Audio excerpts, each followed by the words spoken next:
이 자리에 나와 예배한 우리 모든 성도님들, 인터넷으로 가정에서 새벽 기도를 하고 있는 모든 성도님들 한 분 한 분이 십자가의 능력이 생활의 능력으로 온전히 드러나기를 주님의 이름으로 축원합니다. 십자가의 능력이 우리 삶 가운데 생활의 능력이 되기 위해서는 십자가가 먼저 경험돼야 됩니다. 생활이 바르다고 십자가를 아는 사람이 아니라 어, 구원의 감격, 십자가의 은혜를 체험한 사람이 그 은혜에 감격해서 삶으로 드러내는 이 예수 그리스도의 향기, 또 예수 그리스도의 편지가 온전하게 능력이 될 수가 있습니다. 서울에 있는 명동 성당 100주년이 되는 해가 있었습니다. 그때 불교계에 지금은 이 세상 사람이 아니지만 법정 스님이 그 자리에 참석을 했습니다. 초청을 받아서 그 자리에 참석을 하고 인사말을 하게 됐는데 이 법정 스님이 이런 이야기를 했습니다.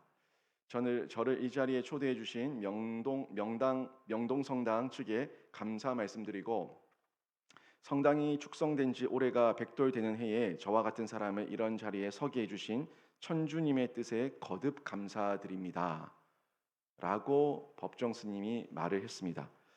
이 천주님의 뜻에 거듭 감사드립니다 라고 말하는 이 스님의 말 때문에 청중들은 그 사이에서 환호와 박수가 터져 나왔습니다.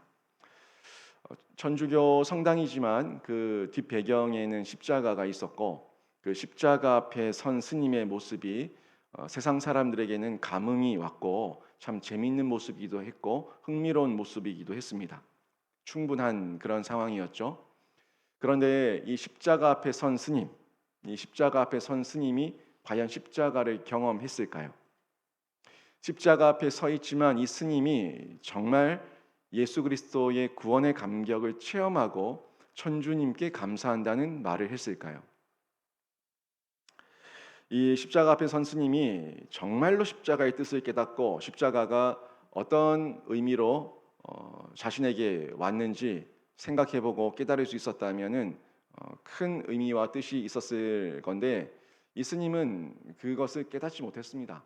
그냥 모양만, 껍데기만 그 자리 앞에 서서 인사말을 하고 있을 뿐이에요. 마치 정치인들이 선거철이 되면 절에 갔다, 성당 갔다, 교회 왔다, 여기저기 하면서 자신의 인기 관리하는 것처럼 그저 불러주니까 그냥 가서 인사를 한 것밖에 없습니다. 십자가를 구체적으로 경험하지 못했습니다. 십자가의 능력이 우리 삶의 능력이 되기 위해서는요, 이런 껍데기와 흉내를 통해서는 십자가가 나의 십자가다, 내가 예수 그리스도와 함께 십자가에 못 박혔다라고 말할 수 없습니다. 내가 정말 예수 그리스도와 함께 죽어야 되고 예수 그리스도와 함께 살아야 돼요. 그때 껍데기가 아니라 흉내가 아니라 십자가는 내 삶의 능력이 되는 겁니다. 그럼 어떻게 하면은 이 십자가가 생활의 능력, 우리 삶의 능력이 될 수가 있겠습니까? 먼저는 구원을 정확하게 이해를 해야 돼요. 구원을 정확하게 이해를 하셔야 됩니다. 많은 곳에서 구원을 얘기할 수 있겠지만 많은 세상 사람들, 세상 종교는 율법적인 구원을 얘기합니다. 정말 율법이 구원을 일으킬 수가 있겠습니까? 율법으로 구원을 만들 수가 있겠습니까? 있을 수 없는 일입니다. 그런데 다른 종교들은 수행, 고행 이런 어떤 자신의 행동을 통해 가지고 구원에 이른다라고 얘기를 해요. 자신이 많이 수행하고 또 고행을 감내하면 그러면 구원에 이를 수가 있다고 얘기하는데, 성경과 완전 배치되는 내용이죠. 자신의 의로, 자신의 수고를 통해 가지고 구원에 이를 수 없습니다. 절대 이룰 수 없습니다. 불교에서는 이런 부분을 업보라고 얘기를 해요. 업보의 뜻을 보니까 선악의 행업으로 말미암은 과보, 이렇게 얘기를 해요. 선악의 행업으로 말미암은 과보. 내가 선하게 행동한 것, 악하게 행동한 것, 이것이 전생에서 현세에 나타나게 되는 거고, 또 지금 이 과업에 따라서 다음 생에 이런 과보 업보가 드러나게 된다라는 얘기인데, 철저하게 내가 선을 행해야지만 극락에 이를 수 있고 다음 생에 좋은 모습으로 태어날 수 있다라고 얘기를 하는 건데, 어떻게 보면은 뭐 사람이 착하게 살라고 얘기하는 건데 뭐 어때 좋은 말이지라고 생각할 수 있는데 그렇지 않습니다. 인간은 전생도 다음 생도 없어요. 우리에게는요 하나님께서 부르셔서 이 땅에 태어나서 이 땅이 한 번이에요. 한 번 살고 천국 가든지 지옥 가든지 둘 중 결정되는 겁니다. 그런 거 없어요. 전생이 어떻고 다음 생이 어떻고 없어요. 다음 생이라고 할 거는 없고 우리는 영생이에요. 영원한 생명을 얻는가 아니면 영원한 영벌을 받느냐 이 둘 중에 하나입니다. 이런 부분에서 이 업보라고 하는 부분은 철저하게 인간의 윤리와 도덕적 인간이 생각하는 선이라는 것을 자극한다는 면에서 좋게 여길 수 있지만 그 좋게 여기는 건 윤리적인 거예요. 도덕적인 거예요. 그건 선이 아닙니다. 선과 악의 철저한 기준은 성경인 줄로 믿습니다. 하나님께서 선하다면 선한 것이고 하나님께서 악하다면 악한 거예요. 아무리 구제를 많이 하고 아무리 겉보기에 껍데기가 흉내내는 것이 선하다고 얘기해도 그 마음의 중심이 가식적이면 그거는 선이 아닙니다.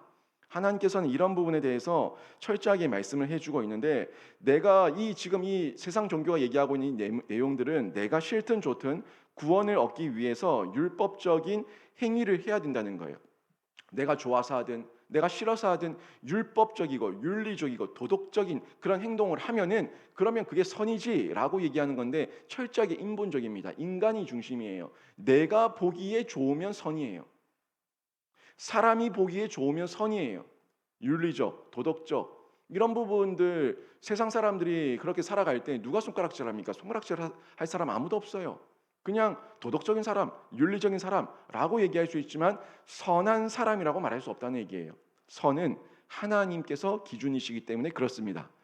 예수님께서는요 이런 이 윤리적이고 도덕적이며 껍데기 흉내만 내는 사람들을 향해 가지고 뭐라고 얘기하셨냐면 가식적이라고 얘기를 하셨고 이 가식적으로 행했던 예수님 당대의 사람들이 누가 있었습니까?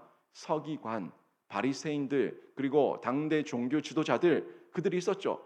그들의 가식적인 모습 사람들이 보기에는 대단한 사람들이에요. 대단한 사람들. 11조 새벽기도 모든 제단 앞에서 예물 철저하게 지켰던 사람들이에요. 겉보기에는 아주 대단한 사람들이에요. 그런데 마음의 중심을 보시는 예수님께서는 그들을 보고 가식적이라고 얘기한 거예요. 가식적이라고 얘기하시면서 그들에게 화를 선포하십니다. 화 있을진저, 화 있을진저, 화 있을진저. 화를 선포하시는데 그 말씀을 보니까 마태복음 23장 27절 29절에 예수님께서 분명하게 이렇게 그 외식하고 있는 가식적인 그들을 향해서 말씀하시는 내용입니다. 한번 보시면은 화 있을진저 외식하는 서기관들과 바리새인들이여 회칠한 무덤 같으니 겉으로는 아름답게 보이나 그 안에는 죽은 사람의 뼈와 모든 더러운 것이 가득하도다. 이와 같이 너희도 겉으로는 사람에게 옳게 보이되 안으로는 외식과 불법이 가득하도다. 화 있으신저 외식하는 서기관들과 바리새인들이여 너희는 선지자들의 무덤을 만들고 의인들의 비석을 꾸미며 이르되 아멘. 이렇게 강한 어조로 바리새인들과 서기관들과 종교 지도자들이 향해 가지고 화 있을진저라고 예수님께서 책망하시는 내용을 저희가 확인할 수가 있습니다. 예수님은 예수님을 모르는 이 세상의 모든 종교인들, 예수님을 모르는 모든 종교 지도자들, 이 사람들 모두가 구원받기를 원하십니다. 그래서 그들까지도 구원의 은혜를 베푸시기 위해서 돌아오기만 한다면 믿기만 한다면 그들에게도 구원의 은혜를 베푸시기 위해서 친히 십자가를 지셨습니다. 이들도 예수 그리스도를 만나고 그 십자가를 만나면 그 사랑 앞에 서면 이제는 가식이 아니라 자신의 어떤 업보, 수행, 고행이 아니라 예수를 사랑해서 예수 때문에 행동하게 되는 거예요. 선을 행하게 되는 거예요. 예수를 사랑하는 마음으로 진실한 반응이 나오게 되는 거예요. 이런 생활을 하게 될 건데 그게 진짜 생활의 능력이거든요. 십자가 앞에서 서서 십자가를 경험하고 십자가를 알게 됐을 때 그때 진실한 반응으로 생활의 능력이 나타나게 되는 겁니다. 예수를 모르는 이들도요. 나름 자연을 보고 나름 이 수행을 하면서 고행을 하다 보면은 어느 정도 아주 조금이지만 일반 은총의 깨달음은 있어요. 일반 은총의 깨달음은 있어요. 그 산은 산이요 물은 물이다. 그 일반 은총이지 않습니까? 산은 산이죠. 물은 물이에요. 일반 은총이에요. 일반 은총 가운데 있는 내용인데 그걸 보다 보니까 모든 것들이 욕심이 헛되구나 깨달은 거예요. 깨달음 맞습니다. 깨달음 맞는데 이런 깨달음이 일반 은총을 통해서 나타나게 되는데 이 스님들의 어록들을 보면은 그런 일반 은총을 깨달아서 적었던 어록들, 말했던 어록들이 굉장히 많이 있습니다. 이 법정 스님이 생전에 이런 얘기를 했어요. 이 법정 스님 특별히 무소유를 강조하셨던 분이시죠. 법정 스님이 이런 얘기를 남겼는데 우리는 필요에 의해 물건을 갖지만 때로는 그 물건 때문에 마음을 쓰게 된다. 따라서 무엇인가를 갖는다는 것은 다른 한편 무엇인가에 얽매이는 것이다. 그러므로 많이 갖고 있다는 것은 많이 얽혀 있다는 뜻이다. 딱 봐도 무소유에 대한 느낌이 오죠. 세상에 너무 욕심 부리지 마라, 탐욕 내지 마라 하는 부분을 얘기하고 있어요. 이렇게 일반 은총에 대해서 자그마한 깨달음을 얻었던 분인데 이분이 예수를 만나지는 못했어요.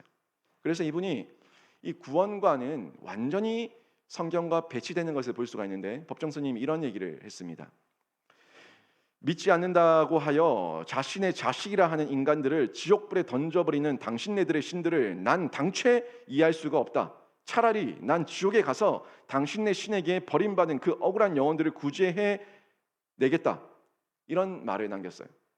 아니 당신들의 자식이라고 얘기하고 백성이라고 얘기하면서 그 자녀들을 어떻게 지옥불에 던질 수가 있냐. 나는 당신들의 그 신을 당최 이해할 수가 없다. 차라리 내가 지옥에 가서 그들을 구제해내겠다. 완전 틀려먹은 내용이죠. 우리와 다르죠. 자기가 어떻게 구원해내요? 영원한 영벌을 받아서 지옥에 갔는데 어떻게 구원해내요? 자기도 거기서 죽어가고 있는 한 명의 그냥 벌받은 영혼일 뿐인데 어떻게 구원해내요? 예수를 모르니까, 십자가의 의미를 모르니까 이런 구원관을 가지고 있는 겁니다. 로마서 10장 10절에 마음으로 믿어 의에 이르고 입으로 시인해서 구원에 이르는데 마음에 믿지도 못했고 입으로 시인하지도 못했어요. 의도 없고 구원도 없어요. 이런 모습을 자신의 삶을 통해서 말을 통해서 그대로 드러내고 있습니다. 산은 산이요 물은 물이라고 얘기했던 성철 스님. 이 성철 스님은 죽기 직전에 본인의 죽음 앞에서 솔직하게 고백했어요. 뭐라고 고백했습니까? 자신의 죄가 수미산보다 높구나. 내 안에 영원한 생명은 없어서 내가 평생 헛된 일을 했구나. 난 무간 지옥으로 간다네. 이 성철 스님이 한 말이에요. 무간, 즉시 지옥으로 간다네. 본인이 살아보니까 산은 산이고 물은 물인데 이건 일반 은총인데 여기서 구원을 발견하지 못한 거예요. 자신의 고행과 수행과 업보를 통해 가지고 구원을 이루지 못한 거예요. 두려운 거예요. 그러니까 내 평생 헛된 일을 했구나.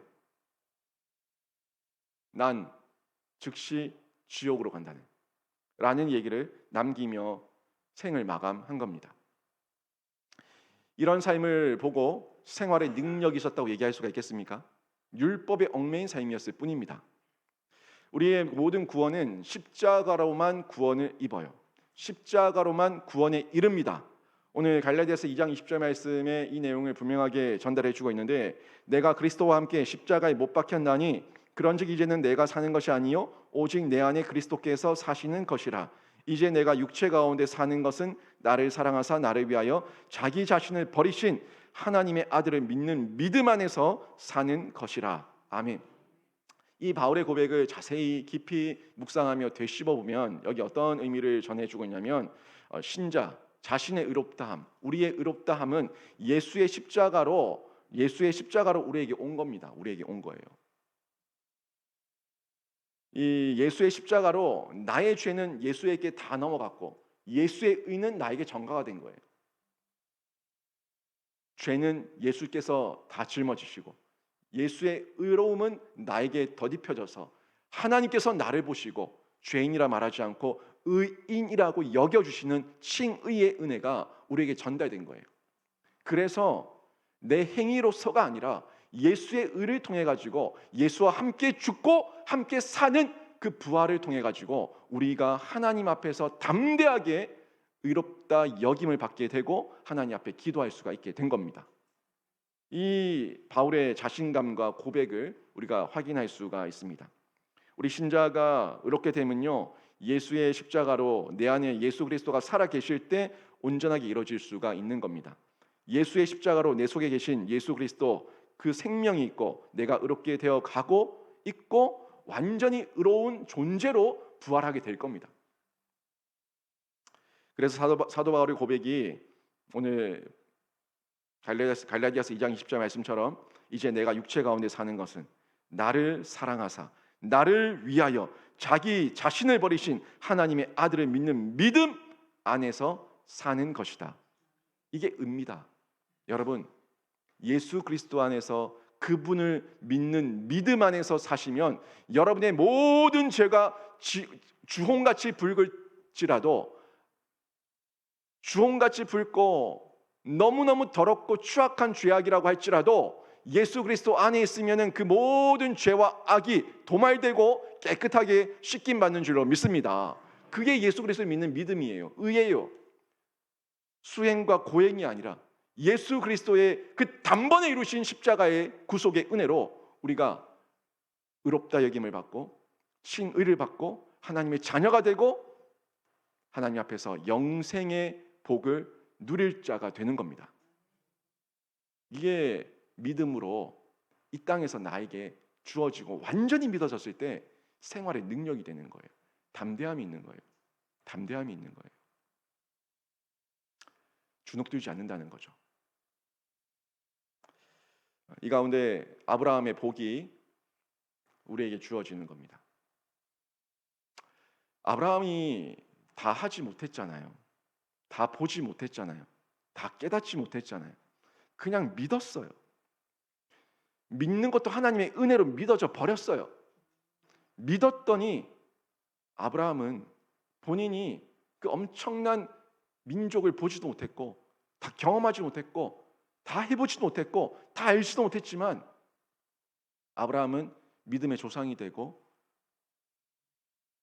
성경 곳곳에서 기록된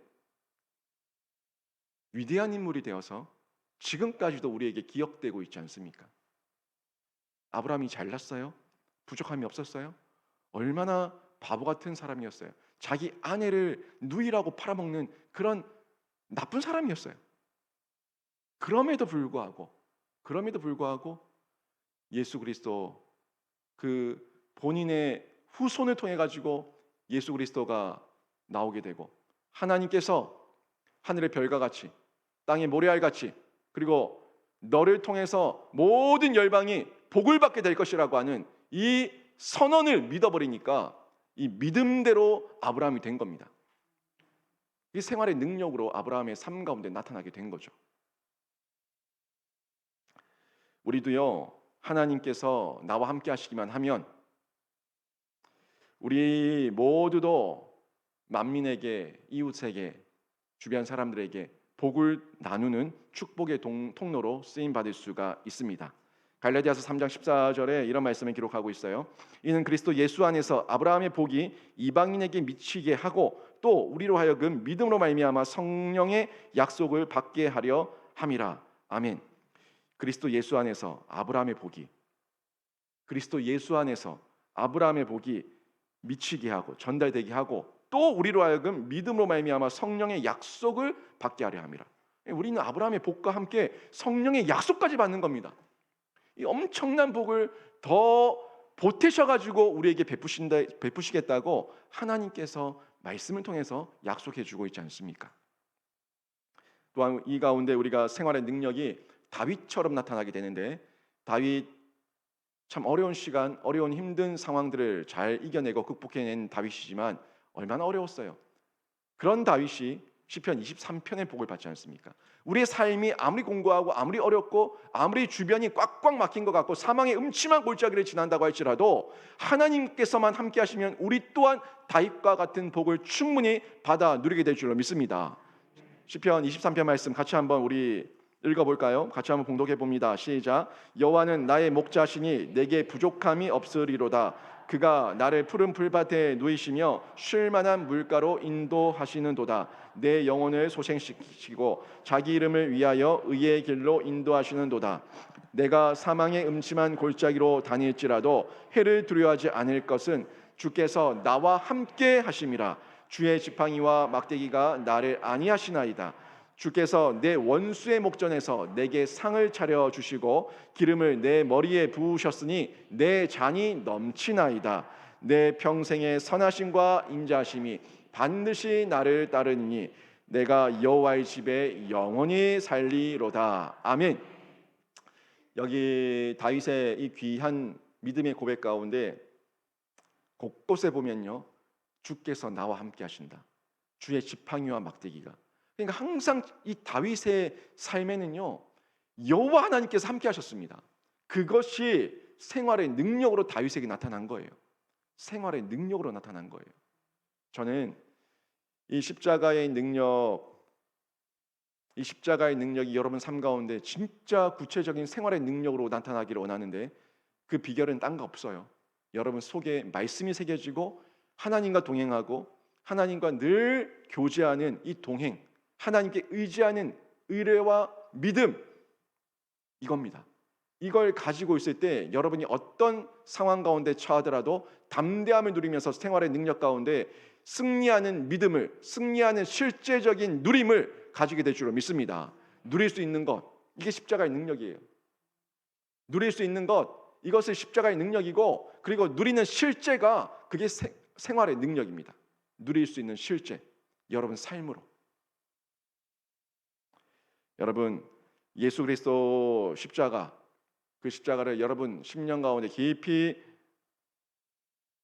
심으시고 세우셔서 날마다 십자가만 자랑하는 복되고 귀한 삶이 되시기를 주님의 이름으로 축원합니다. 아멘.